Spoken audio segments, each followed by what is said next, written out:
La preciosa villa pirenaica de Ansó se convierte en un museo viviente el último domingo de agosto. El día del traje ansotano, los vecinos de Ansó recrean costumbres típicas y tareas cotidianas de antaño ataviados con los trajes tradicionales. La riqueza excepcional que supone la gran variedad de atuendos que conserva este valle le hicieron merecedor de ser declarada fiesta de interés turístico nacional. Más de 100 vecinos y vecinas de Ansó se visten de gala y escenifican costumbres típicas y tareas cotidianas realizadas antiguamente en la vida familiar.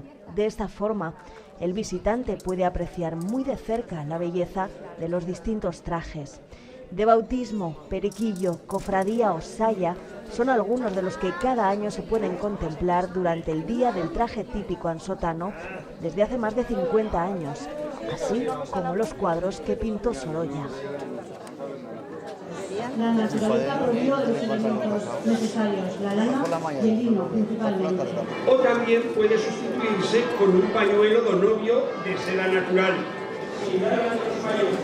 Pero para esta importante fiesta llevan el elástico con la camisa de gorguera, pieza muy importante en todos los trajes. Así aguas, en la alforja llevaba comida para echar un bocado y bailar. No falta el rosario de azabache negro entre las manos.